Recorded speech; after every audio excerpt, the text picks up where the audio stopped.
اگر کسی کی نماز مغرب رہ گئی ہے اور عشاء کی اذان بھی ہو چکی ہے، اب کیا اسے مغرب پڑھنی چاہیے یا عشاء کی سنتیں پڑھے اور پھر عشاء کے فرائض کے بعد مغرب کی نماز ادا کرے؟ پہلی تو بات ہے نماز نہیں لیٹ کیوں کی ہے؟ صحیح، ایسے ہونا ہی نہیں چاہیے. بہت کوئی مجبوری ہو، جیسے بخاری مسلم میں حدیث ہے کوئی شخص بھول جائے یا سویا رہ گیا تو جیسے یاد آئے اسی وقت وہ نماز پڑھے.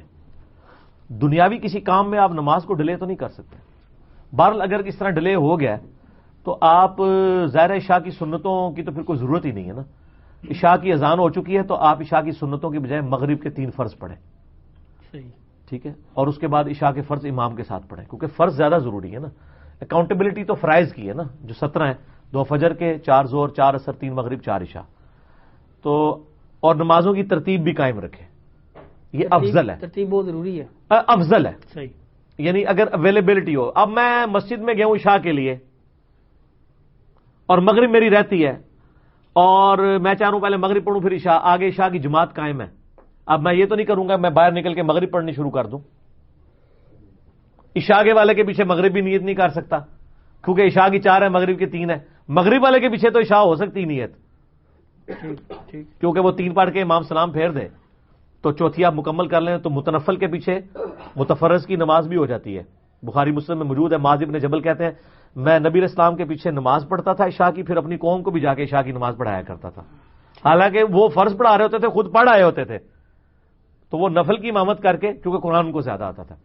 یہ انفیوں کا مسئلہ باطل ہے کہ متنفل کے پیچھے متفرض نہیں ہوتی. باقی سارے ائمہ متفق ہیں کہ امام چاہے نفل پڑھ رہا ہے چاہے فرض، آپ اس کے پیچھے کوئی دوسری نماز کیا دوسری رکعتیں بھی نیت کر سکتے ہیں.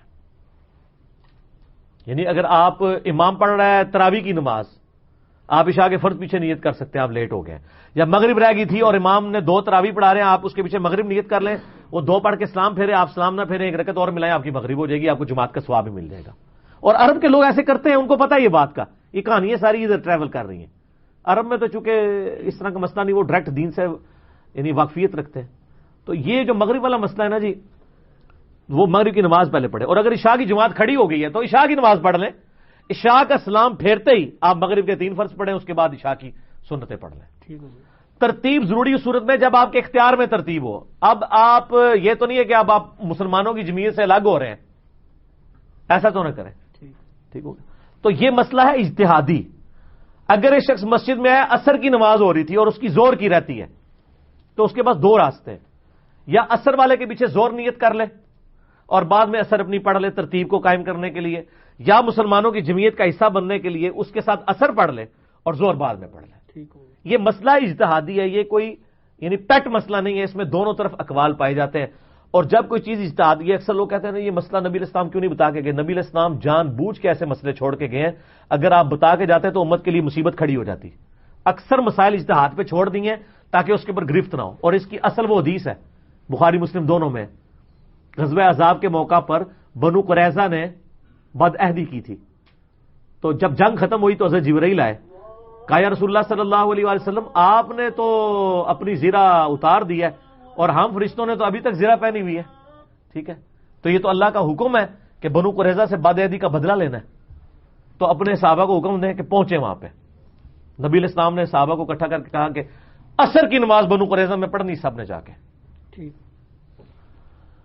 اب راستے میں مغرب کا وقت ہو گیا، عصر قضا ہو گئی. کچھ لوگوں نے قضا ہونے سے بچانے کے لیے راستے میں عصر پڑھ لی اور کچھ نے مغرب کے وقت میں جا کے عصر پڑھی اور انہوں نے ظاہری الفاظ پہ عمل کیا. بعد میں نبی علیہ السلام کو شکایت ہوئی کہ 2 پارٹیاں بن گئی ہیں، ایک نے آپ کی گفتگو کی تھیم کو فالو کیا ہے. یہ میں کہہ رہا ہوں کہ اصل مقصد تھا جلدی وہاں پہنچنا ہے، تو انہوں نے کہا نماز قضا کرنے کا تو حضور نے نہیں کہا تھا، نماز ہم راستے میں پڑھ لیں. دوسروں نے کہا نہیں، ہم نے الفاظ پہ عمل کرنا ہے، ہم عصر وہیں پڑھیں گے، اور ان کی قضا ہوگی. آپ صلی اللہ علیہ وآلہ وسلم نے دونوں کو کچھ نہیں کہا. حالانکہ تھیم کو انہوں نے ہی فالو کیا تھا جنہوں نے نماز قضا ہونے سے بچا لی تھی، کیونکہ اکثر مقصد تھا جلدی پہنچنا. دوسروں نے بھی پہنچ کے کیا کیا، وہاں پہ بھی نماز ہی پڑھی نا جا کے. اینڈ رزلٹ تو یہ ہے کہ وہ کٹھے ہی اویلیبل ہوئے نا. لیکن نبی علیہ السلام نے دونوں کو کچھ نہ کہہ کے، یہ اجتہاد کی بنیاد ہے حدیث بخاری اور مسلم دونوں میں کہ اجتہاد میں 180 ڈگری ڈیسیژن ہو کے بھی تھیم کو فالو کیا یا الفاظ کو، اللہ تعالیٰ دونوں کو قبول کرتا ہے. آج کی ڈیٹ میں بھی آپ خود اپنا ڈیسیژن کریں گے کہ میرے لیے بہتر کون سی چیز ہے. اجتہاد اسلام کی خوبصورتی ہے. المصنف ابن ابی شیبہ میں 22,990 نمبر اثر ہے صحیح سند کے ساتھ حضرت عمر کا. یہ اثر سنن دارمی کے اندر بھی موجود ہے کہ قاضی شرح جو کوفہ کے چیف جسٹس تھے ان کو حضرت عمر نے اپنے زمانے میں خط لکھا کہ جب بھی تجھے کوئی مسئلہ ہے سب سے پہلے کتاب اللہ میں تلاش کر, کتاب اللہ میں نہ پائے تو پھر سنت میں نہ پائے تو پھر اجماع امت کو دیکھو, اور اجماع امت میں بھی نہ پاؤ تو پھر اجتہاد کرو, اور اگر اجتہاد نہ کرو تو تمہارے حق میں بہتر ہے. یعنی زبردستی کسی مسئلے میں ٹانگ نہ اڑاؤ. جس طرح یہاں پہ وہ فقہ حنفی مسئلہ لکھا ہے کہ 12 بندے ہیں 12 ہی ننگے ہیں, امامت کون کرے گا؟ جو تو جناب 12 ننگے ہون گے نا تو پھر دیکھ لیں گے اسی تے کپڑے ارینج کریں گے, انہوں سے پہلے ان کے لیے کپڑے ارینج کریں گے. تو فرضی مسائل بنا کے لوگوں کو, اور پھر لوگوں سے یہ کہنا یہ قرآن حدیث میں کہاں لکھا ہوا ہے؟ اللہ کا شکر ہے قرآن حدیث میں نہیں لکھا ہوا, بزرگوں نے لکھا ہوا ہے. کیوں؟ یعنی آپ فرضی اس طرح کے تو 50 مسئلے میں آپ کو بنا دیتا ہوں اور میں کہتا ہوں بتاؤ امام حنیفہ نے کہاں لکھے ہوئے ہیں. ایک مسئلہ تو میں نے لانچ کیا نا, کینگرو والا. نا کینگرو اگر نہیں پوچھے کینگرو والا مسئلہ نہیں, جدو کو تنگ کرے ان کو کینگرو پتہ لگ جائے گا کہ مسئلہ پوچھا انہیں. بھینس کی گل ہی نہیں تو کرن گے, بھینس بھی میں نے ثابت کر دی, مرغی بھی, گھوڑا بھی, انڈا بھی. اب یہ بحث شروع کریں ان کو, بحث کو بعد میں دیکھیں گے کینگرو دا دسو. ٹھیک ہے, کینگرو دا اج کل ایک بزرگ نے دسیا, اج کل انہوں دی تقلید اسی کر رہے ہیں. تفنن تقلید کسی کی بھی نہیں ہے. ٹھیک ہے, ایک ہی شخص ہے جس کو فالو کریں گے اور ایبسولوٹ فالو کریں گے وداؤٹ اینی کنڈیشن. ما ضل صاحبکم وما غوا.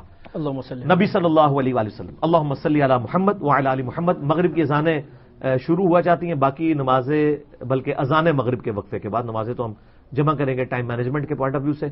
اللہم صلی علی محمد وعلی آل محمد.